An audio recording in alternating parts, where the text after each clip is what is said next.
Bonsoir. Comprendre le passé pour anticiper les défis de demain. C'était un peu l'objectif de l'étude LuxTalent commanditée par le ministère de l'Économie. L'idée, c'est d'analyser l'attraction et la rétention des talents au Luxembourg. Un talent, pour l'étude, c'est tout professionnel né à l'étranger dont l'économie luxembourgeoise a besoin. La première partie de l'étude était basée sur des données administratives. Nous observons toutes les nouvelles entrées sur le marché de l'emploi, peu importe que la personne soit résidente ou frontalière, entre les années 2002 et l'année 2024. Un premier fait saillant, c'est que l'origine des travailleurs est en train de se diversifier fortement. La barre supérieure de chaque figure que vous voyez ici représente la statistique pour l'année 2002, la barre inférieure, celle de 2024. Ce que vous voyez, c'est la part de différentes nationalités parmi les nouveaux entrants sur le marché du travail luxembourgeois.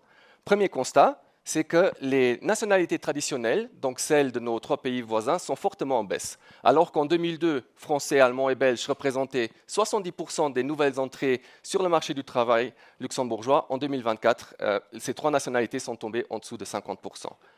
À l'inverse, nous observons une forte hausse parmi les nationaux des pays de l'Union européenne, donc des pays de l'Est, des nouveaux membres de l'Union européenne, mais surtout aussi une forte hausse parmi les ressortissants de pays non européens. Donc une part qui a triplé de 6 à 18% en 2024. Un deuxième fait saillant, si on entre maintenant dans les distinctions entre travailleurs frontaliers et travailleurs résidents, donc les nouveaux immigrants au Luxembourg, c'est le secteur d'entrée, donc le premier secteur d'emploi de ces travailleurs. À nouveau ici, donc vous avez les parts pour chaque secteur. Premier constat, les immigrants entrent presque pour la moitié à travers des secteurs à forte valeur ajoutée, donc hautement qualifiés. C'est les secteurs des services spécialisés, de la finance et d'éthique. À l'inverse, ces mêmes secteurs, parmi les nouveaux entrants frontaliers, ne représentent qu'environ 25% des nouvelles entrées. Quand on regarde maintenant les secteurs à dominante plus manuelle, donc comme la construction, le transport ou le commerce, nous observons que parmi les frontaliers, on a plus d'un tiers des nouvelles entrées qui se font à travers ces secteurs, alors que parmi les immigrants, on est en dessous de 15%. La deuxième partie de l'étude s'est basée sur des données d'enquête de 3200 nouveaux résidents au Luxembourg de l'année 2023. Donc ici, on est uniquement sur une population immigrante, donc de résidents. Et un premier point qu'on a essayé d'évoquer, c'est quel était le processus décisionnel pour choisir le Luxembourg. Et on voit qu'en fait, moins de la moitié des participants à l'enquête ont indiqué avoir uniquement considéré le Luxembourg comme destination. Plus de 40% avaient comparé le Luxembourg à d'autres pays, lesquels la Suisse, l'Allemagne et les Pays-Bas notamment. Nous avons ensuite aussi essayé de comprendre quels sont les facteurs décisifs qui font que les personnes viennent au Luxembourg. Donc nous avons donné jusqu'à 3 choix possibles à chaque enquêté.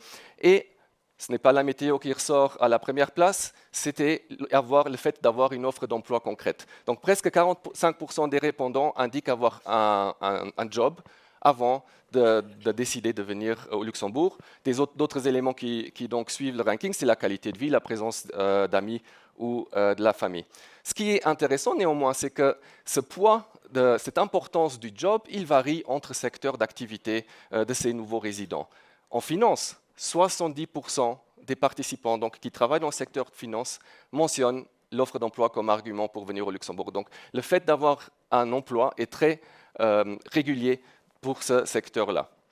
À l'inverse, un secteur plus manuel comme l'ORECA, le fait d'avoir un job n'apparaît même pas dans le top 3 des raisons. Donc visiblement, il y a des mécanismes, des traditions différentes entre ces deux secteurs au niveau du recrutement. Un autre volet que l'étude a essayé de mettre en avant et qui, je pense, était assez absent du débat public jusqu'à maintenant au Luxembourg, c'est la question qui a déjà été mentionnée d'ailleurs de la rétention. Donc le fait, c'est bien d'attirer les talents, mais encore faut-il réussir à les retenir dans nos sociétés et dans la société luxembourgeoise de façon plus générale. En nous focalisant sur les données administratives, nous voyons qu'en fait, 50% des nouveaux arrivants quittent le pays en les 5 premières années, et ce chiffre est même de 30% pour les 12 premiers mois. Donc c'est une population qui, par nature, est très mobile, et nous voyons en effet qu'il y a une forte part de ces nouveaux travailleurs qui quittent le Luxembourg assez rapidement.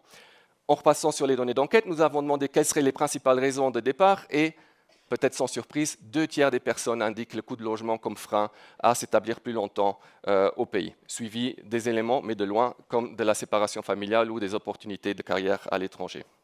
La bonne nouvelle, c'est que les nouveaux arrivants souhaitent, une large majorité souhaite néanmoins rester plus longtemps que ce qu'ils n'avaient anticipé au départ.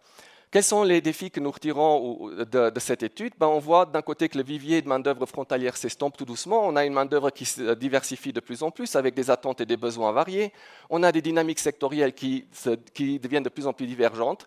Le rôle du logement au niveau de l'attraction, mais aussi de la rétention est mis en avant. Et encore, on voit aussi l'importance du fait d'avoir une offre d'emploi concrète pour venir au Luxembourg qui joue.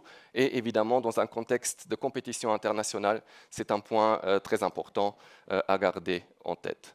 Je vous remercie beaucoup pour votre attention.